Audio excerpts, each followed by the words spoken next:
ياسين والقرآن الحكيم إنك لمن المرسلين على صراط مستقيم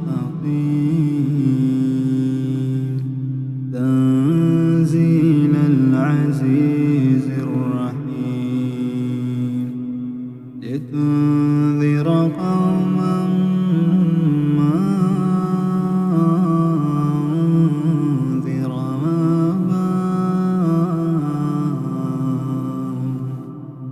أنذر آباؤهم فهم غافلون لقد حق القول على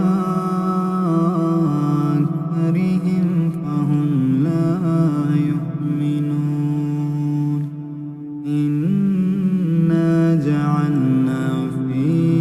أعناقهم أغلالا فهي إلى الأذقان فهم مقمحون وجعلنا من بين أيديهم سدا ومن خلفهم سدا فأغشيناهم فهم لا يبصرون وسواء عليهم أنذرتهم أم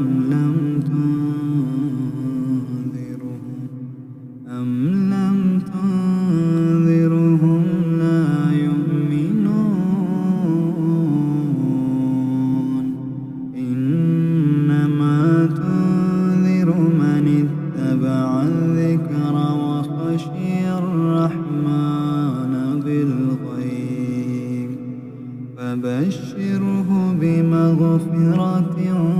وأجر كريم إنا نحن نحيي الموتى ونكتب ما قدموا وآثارهم وكل شيء أحصيناه في إمام مبين واضرب لهم مثلا أصحاب القرية إذ جاءها المرسلون إذ أرسلنا إليهم اثنين فكذبوهما فعززنا بثالث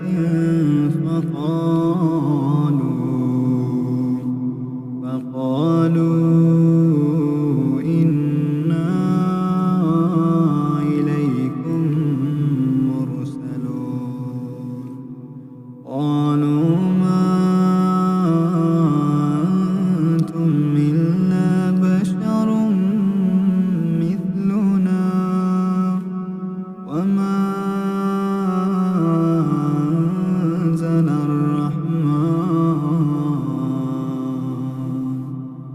أنزل الرحمن من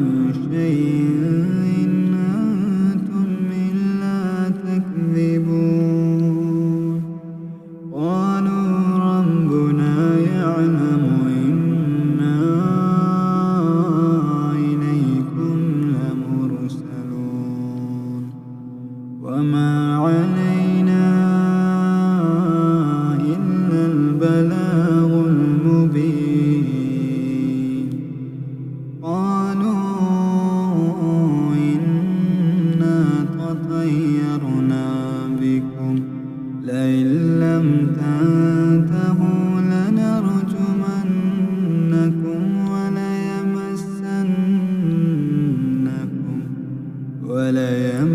وليمسنكم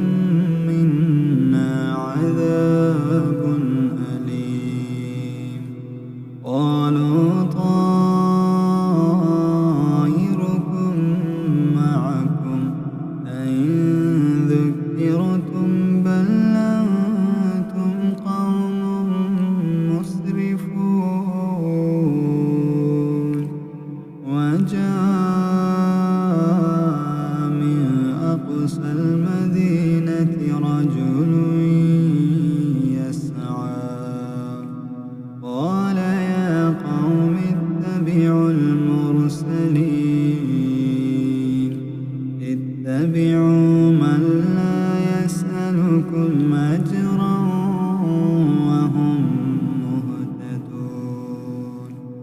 وما لي لا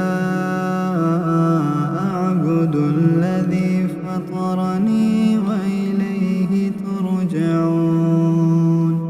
أأتخذ من دونه آلهة إن يردني الرحمن بضر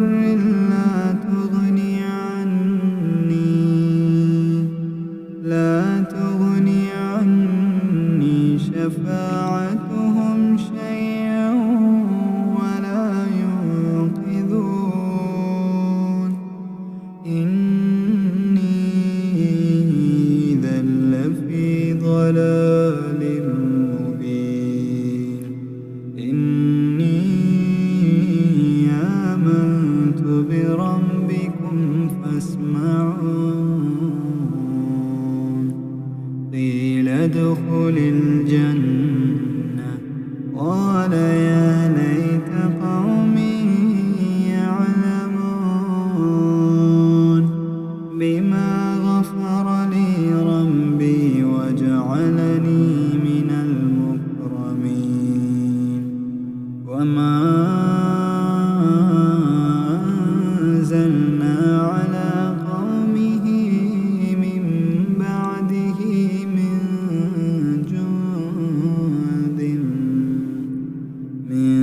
جند من السماء وما كنا منزلين إن كانت إلا صيحة واحدة فإذا هم خامدون يا حسرة على العباد ما يأتيهم من رسول إلا كانوا به يستهزئون ألم يروا كم أهلكنا قبلهم من القرون أنهم إليهم لا يرجعون وإن كل لما جميع لدينا محضرون وآية لهم الأرض الميتة أحييناها وأخرجنا منها حبا فمنه يأكلون وجعلنا فيها جنات من نخيل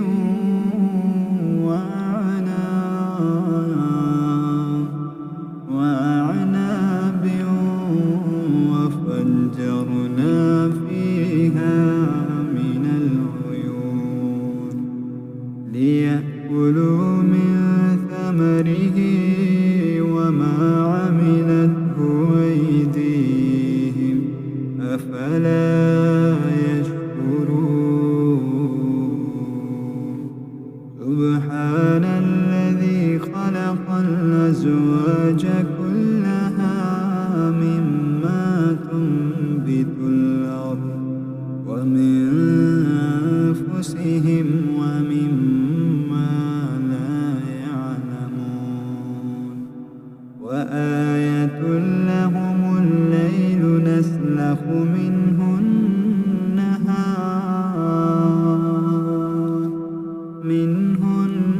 النهار فإذا هم مظلمون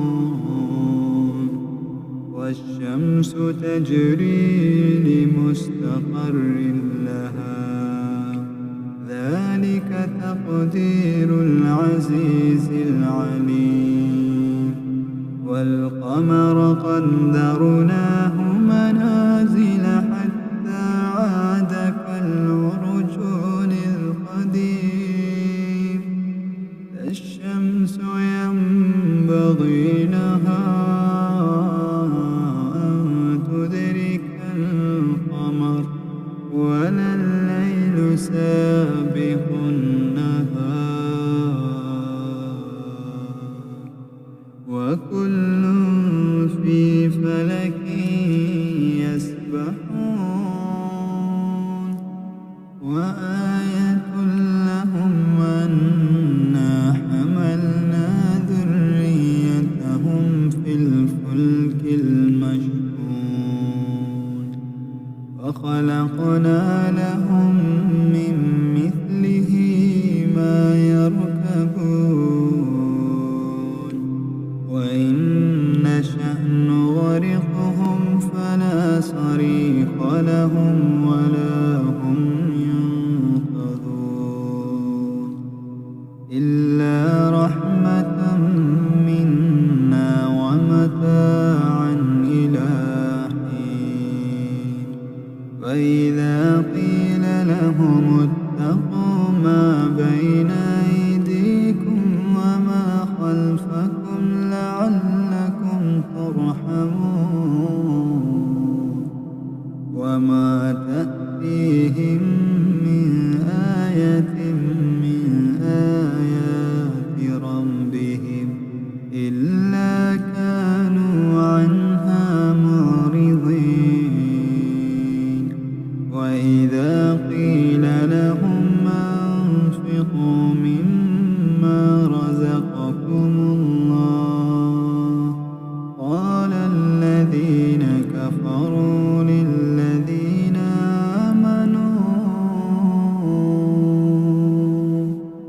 آمنوا ونطعم من لو يشاء الله أطعمه إن أنتم إلا في ضلال مبين ويقولون متى هذا الوعد إن كنتم صادقين ما ينظرون إلا صيحة واحدة تأخذهم وهم يخصمون فلا يستطيعون توصية ولا إلى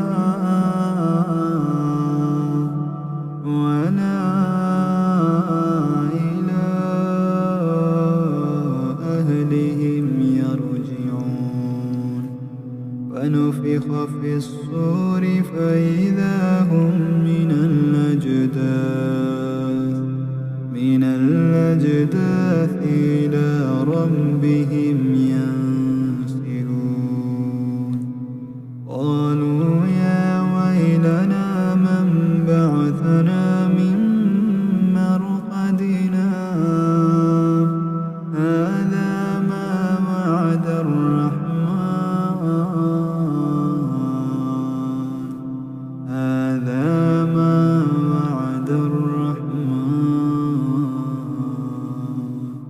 وصدق المرسلون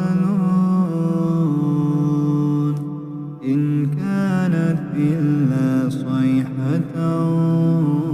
واحدة فإذا هم جميع لدينا محضرون فاليوم لا تظلم نفس شيئا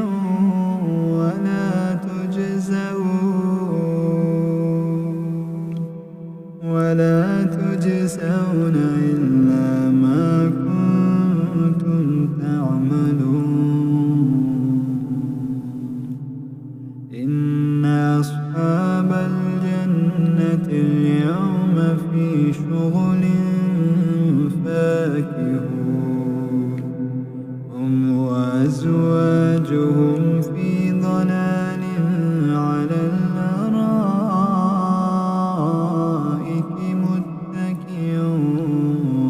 متكئون لهم فيها فاكهة ولهم ما يدعون سلام قولا من رب رحيم وامتازوا اليوم أيها المجرمون ألم أعهد إليكم يا بني آدم ألا تعبدوا الشيطان إنه لكم عدو مبين وأن اعبدوني هذا صراط مستقيم ولقد أضل منكم جبلا كثيرا أفلم تكونوا تعقلون هذه جهنم التي كنتم توعدون اصلوها اليوم بما كنتم تكفرون اليوم نختم على أفواههم وتكلمنا أيديهم وتشهد أرجلهم بما كانوا يكسبون ولو نشاء لطمسنا على أعينهم فاستبقوا الصراط فأنى يبصرون ولو نشاء لمسخناهم على مكانتهم فما استطاعوا مضيا ولا يرجعون ومن نعمره ننكسه في الخلق أفلا يعقلون وما علمناه الشعر وما ينبغي له إن هو إلا ذكر وقرآن مبين لينذر من كان حيا ويحق القول على الكافرين أولم يروا أنا خلقنا لهم مما عملت أيدينا أنعاما فهم لها مالكون وذللناها لهم فمنها ركوبهم ومنها يأكلون ولهم فيها منافع ومشارب أفلا يشكرون واتخذوا من دون الله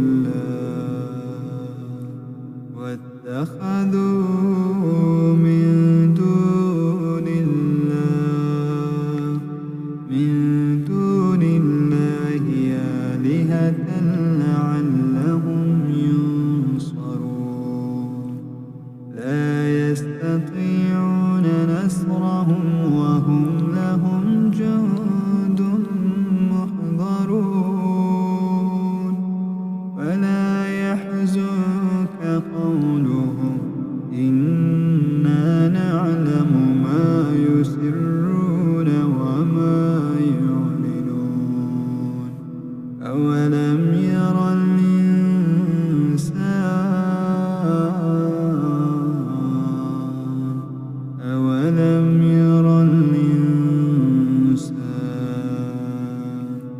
أنا خلقناه من نطفة فإذا هو خصيم مبين وضرب لنا مثلا ونسي خلقه قال من يحيي العظام وهي رميم قل يحييها الذي أنشأها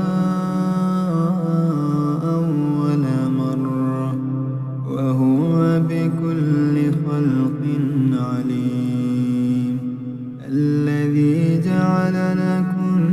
من الشجر الأخضر نارا فإذا